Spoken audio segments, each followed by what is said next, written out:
Middle ഈസ്റ്റിൽ ഒട്ടാകെ സംഘർഷഭരിതമായ ഒരു സാഹചര്യമാണ്. അപ്പോൾ ഇസ്രയേലും അമേരിക്കയും തമ്മിൽ മിഡിൽ ഈസ്റ്റിലെ പ്രശ്നങ്ങളിൽ അസ്വാരസ്യങ്ങൾ ഉണ്ടാവുന്നുണ്ടോ? ഇറാനെതിരായ ഒരു ആക്രമണത്തിന് മുതിരാൻ സാധ്യതയുണ്ടോ? ഇറാനെതിരെ ഇപ്പൊ വരുന്ന പുതിയ വാർത്ത ഇറാനെതിരെ ആണവ കേന്ദ്രത്തിൽ ഇസ്രായേൽ ആക്രമിക്കും എന്നുള്ളതാണ്. അനൗദ്യോഗികമായിട്ട് അതിന് ആ, അല്ലെങ്കിൽ അത്തരത്തിലുള്ള വാർത്ത ശരിവെക്കുന്ന രീതിയിലേക്കാണ് ട്രംപിന്റെ ഭാഗത്തു നിന്നുള്ള നീക്കങ്ങൾ നടക്കുന്നത്. അതായത് ട്രംപ് പറഞ്ഞിരിക്കുന്നു, അവിടെ നിന്നുള്ള ഏതാണ്ട് 2500 പട്ടാളം ഉണ്ടല്ലോ, പട്ടാളവും പിന്നെ അതിനോടനുബന്ധിച്ചുള്ള ആയിരക്കണക്കിന് ആൾക്കാരും ഉണ്ട്. അപ്പം അതിനകത്ത് ഒരു വിഭാഗത്തേക്ക് തിരിച്ചു വിളിച്ചിരിക്കുകയാണ്. അതുപോലെ തന്നെ ഇറാഖിലും ഇവരുടെ സൈനിക കേന്ദ്രമുണ്ടല്ലോ. അപ്പം ഇതിനകത്ത് ഇപ്പം 6ാമത്തെ തവണ ആണവ ചർച്ച നടക്കാനിരിക്കുകയാണ് ഇറാനും അമേരിക്കയും തമ്മിൽ.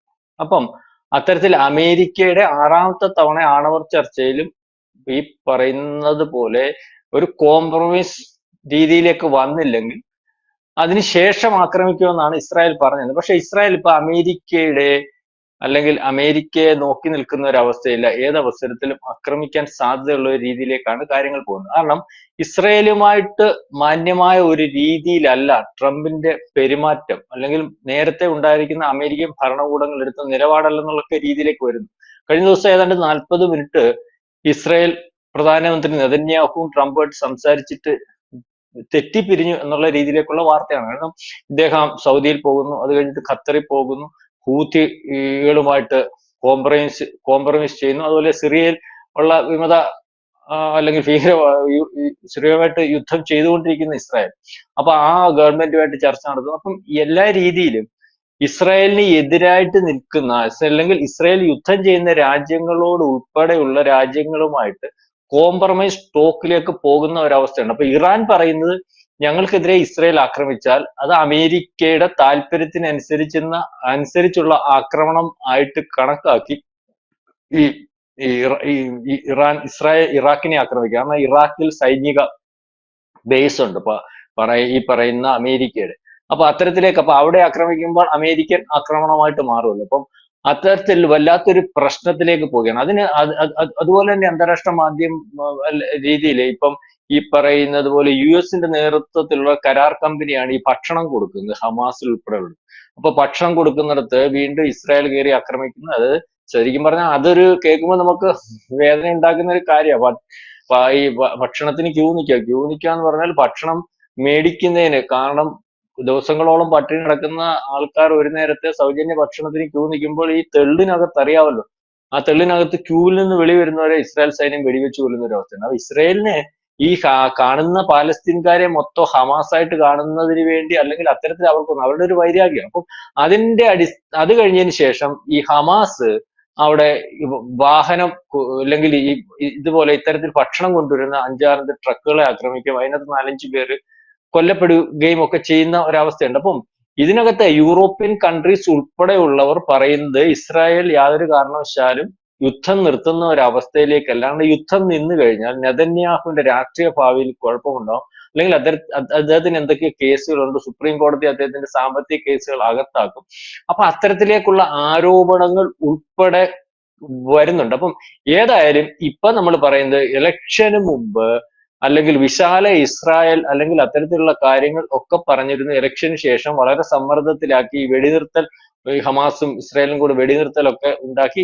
അതിനുശേഷം വെടിനിർത്തൽ ലംഘനം ഹമാസ്, അല്ലെങ്കിൽ വെടിനിർത്തൽ കരാർ ലംഘിച്ചു ഹമാസ് എന്നൊക്കെ പറഞ്ഞ് വീണ്ടും കടന്നു കയറി ഹമാസ് നെ പിടിക്കുന്നതിന് വേണ്ടി, അല്ലെങ്കിൽ ആ പ്രദേശത്ത് വളരെ രൂക്ഷമായിട്ടുള്ള കരയുദ്ധമാണ് നടന്നുകൊണ്ടിരിക്കുന്നത്. അതായത് ആയിരക്കണക്കിന് ആൾക്കാർ മരിച്ചു കഴിഞ്ഞു. അപ്പൊ ഓരോ ദിവസവും അവിടെ മരിക്കുന്ന ആൾക്കാരുടെ എണ്ണം വളരെ കൂടുതലായിട്ട് വന്നുകൊണ്ടിരിക്കുകയാണ്. അപ്പൊ അത് മാധ്യമങ്ങൾ റിപ്പോർട്ട് ചെയ്യാൻ, അല്ലെങ്കിൽ മാധ്യമങ്ങൾ മറന്നിരിക്കുന്ന ഒരു അവസ്ഥയിലേക്ക്. അപ്പൊ സിന്ദൂരൊക്കെ വന്നപ്പോൾ സിന്ദൂരിന്റെ പുറകെ, അല്ലെങ്കിൽ റഷ്യ യുക്രൈൻ യുദ്ധത്തിന്റെ പുറകെ, ഇത്തരത്തിൽ കാര്യങ്ങൾ പോകും. ഏതായാലും കേന്ദ്രങ്ങൾ ആക്രമിക്കും എന്നുള്ള രീതിയിലേക്ക് തന്നെയാണ് ഇപ്പൊ കാര്യങ്ങളുടെ പോക്ക്.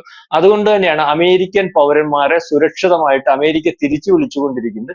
ഇനിയും അമേരിക്കയ്ക്ക് പോലും അറിയാൻ പറ്റാത്ത ഒരു അവസ്ഥയിലേക്ക് കാര്യങ്ങൾ പോകണം. അവരുടെ കാര്യങ്ങൾ അവർ നോക്കിക്കോളാം, അമേരിക്ക ഇടപെടണ്ട എന്നുള്ള രീതി. കാരണം അമേരിക്ക ആദ്യമേ പരിഗണിച്ചിരുന്ന ഇസ്രായേലിന്റെ കാര്യങ്ങളായിരുന്നെങ്കിൽ ഇപ്പൊ ഇസ്രായേലിനുമായിട്ട് ശത്രുതയിൽ നിൽക്കുന്ന സൗദി, ഖത്തർ, അല്ലെങ്കിൽ മറ്റ് അമേരിക്കയുടെ ഭാഗമായിട്ട് നിൽക്കുന്ന അവരുടെ ബേസുകളുള്ള രാജ്യങ്ങളെയൊക്കെ ഇസ്രായേലിന്റെ താല്പര്യത്തിനപ്പുറം അവരെ പ്രൊമോട്ട് ചെയ്യുന്നതിനും അവരുമായിട്ട് കരാറുകൾ ഉണ്ടാക്കുന്നതിനും അല്ലെങ്കിൽ ഹൂത്തികളെ പോലും ചർച്ച നടത്തുന്നതിനും സിറിയ ഉൾപ്പെടെ യുദ്ധം ചെയ്തുകൊണ്ടിരിക്കുന്ന രാജ്യങ്ങൾ വിമതരായിട്ടുള്ള, അതായത് ഭീകരവാദികൾ പിടിച്ചെടുത്ത് അവിടെ ആ രാജ്യം കൈക്കലാക്കി അതിന്റെ പ്രധാനമന്ത്രിയായിട്ടിരിക്കുന്നവരുമായിട്ട് അതുവരെ അമേരിക്ക അവരെ ഭീകരവാദികളുടെ ടെററിസ്റ്റ് ഗ്രൂപ്പുകളുടെ നേതാവെന്ന് പ്രഖ്യാപിച്ചിരുന്ന നേതാക്കന്മാരുമായിട്ട് കൈകൊടുത്തു പോകുന്ന ഒരു അവസ്ഥയാണ്. അതായത് ഇദ്ദേഹത്തിന് ഇപ്പൊ എന്ത് കാണിക്കുന്നു എന്നുള്ളതിനെ പറ്റി അറിയാത്തൊരവസ്ഥയുണ്ട്.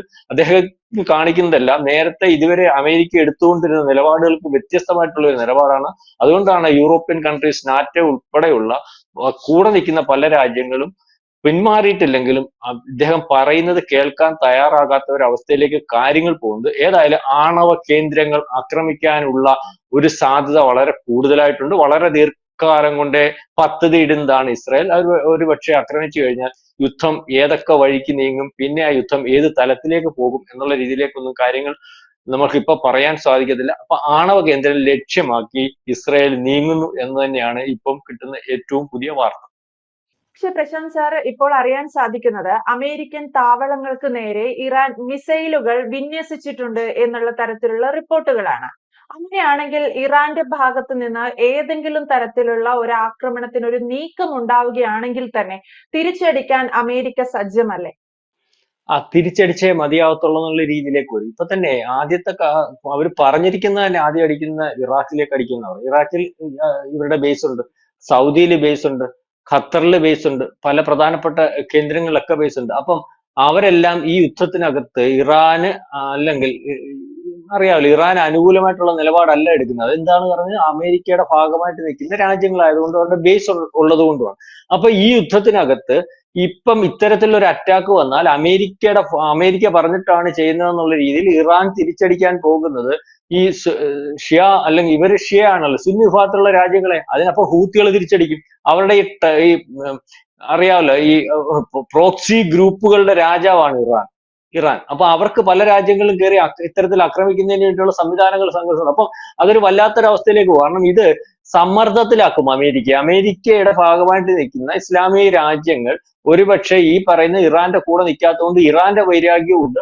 അപ്പൊ ഇറാൻ ഈ സംഘർഷം രൂക്ഷമാകുമ്പോൾ ഇറാൻ തിരിച്ചടിക്കുന്ന ഒരു അവസ്ഥയിലേക്ക് വരുമ്പോൾ ഇറാൻ ആക്രമിക്കാൻ പോകുന്നത് എന്തുകൊണ്ട് എന്റെ കൂടെ നിൽക്കുന്നില്ല, അതുകൊണ്ട് ഈ അമേരിക്കയുടെ കൂടെ നിൽക്കുന്ന ആ രാജ്യങ്ങളെ ആക്രമിക്കും. ഹൂത്തികളെ വെച്ചിട്ട് എണ്ണപ്പാടങ്ങൾ ആക്രമിച്ചാൽ സൗദി വലിയ ഡെവലപ്മെന്റ്സിലേക്ക് പോകുന്ന, ഖത്തറിനെ ആക്രമിക്കാം, മറ്റു കാര്യങ്ങളെല്ലാം ആക്രമിക്കും, ഇവരെല്ലാം അല്ലെങ്കിൽ ഈജിപ്തിനെ ആക്രമിക്കാം. അപ്പൊ ഈ രീതിയിലേക്കുള്ള, ഈജിപ്തിൽ അറിയാമല്ലോ സൂയസ് കനാലിനുമായിട്ട് ബന്ധപ്പെട്ട് അവിടെ ഹൂത്തികളുടെ ഭയങ്കര പ്രശ്നമാണ്. അപ്പൊ അത് ഒരു പരിധിവരെ അമേരിക്ക കപ്പൽ കൊണ്ടിട്ടോ അല്ലെങ്കിൽ അവരുടെ അമേരിക്കൻ നേവിയുടെ സാന്നിധ്യത്തിലാണ് അവിടെ ഈ സംഘർഷം ഒഴിവായി പോകുന്നത്. അപ്പം ഈ രീതിയിൽ ഒരു ആക്രമണം വ്യാപിക്കാനുള്ള സാധ്യത വളരെ കൂടുതലായിട്ടുണ്ട്. അത് യമനിൽ നിന്നായാലും ഹൂത്തികളുടെ ഭാഗത്ത് നിന്നായാലും മറ്റ് എല്ലാ രീതിയിലും. അപ്പൊ അത് പറഞ്ഞിരിക്കുന്നു, ഇസ്രായേൽ ഞങ്ങളെ അടിച്ചാൽ ഞങ്ങളത് അമേരിക്ക പറഞ്ഞിട്ടാണെന്ന് വിചാരിച്ച് തന്നെ തിരിച്ചടിക്കുന്ന ഒരു അവസ്ഥയിലേക്കുണ്ട്. അതുകൊണ്ടാണ് പറഞ്ഞത് യുദ്ധം രൂക്ഷമാവും. ഇപ്പം ഇസ്രായേൽ പ്രയോഗിക്കുന്ന ഒരു ബുദ്ധ്യം, അങ്ങനെ മാറി ഇന്ന് സൗഹൃദം ഉണ്ടാക്കണ്ട, ഞങ്ങളുടെ ഭാഗത്ത് നിൽക്കണ്ട, അപ്പൊ ഞങ്ങൾ അടിച്ചാൽ തിരിച്ചടി ഞങ്ങളുടെ ഭാഗത്താണേലും അല്ലേലും കിട്ടാൻ സാധ്യത ഇവർക്കെല്ലാം ഉണ്ട്. അപ്പൊ ആ തിരിച്ചടി കിട്ടിക്കോട്ടെ എന്നുള്ള രീതിയിലാണ് ഇസ്രായേൽ എന്തായാലും രണ്ടും കൽപ്പിച്ചാണ് ഞങ്ങൾക്ക് യുദ്ധം ചെയ്തേ മതിയാകത്തുള്ളൂ, ബാക്കിയുള്ളവർക്ക് യുദ്ധം ഉണ്ടെങ്കിലും ഇല്ലേലും കുഴപ്പമില്ല. ത്രെട്ടിൽ നിൽക്കുന്ന രാജ്യമാണല്ലോ ഇസ്രായേൽ. അപ്പൊ അവർക്ക് സേഫ് ആകുന്ന തോന്നൽ ഉണ്ടാവുന്നിടം വരെ യുദ്ധം അവസാനിപ്പിക്കാൻ സാധ്യതയില്ല. കൂടുതൽ വാർത്തകളും വിശേഷങ്ങളും നിങ്ങളിലേക്ക് എത്താൻ ABC മലയാളം സബ്സ്ക്രൈബ് ചെയ്യുക, ബെൽ ബട്ടണും അമർത്തുക.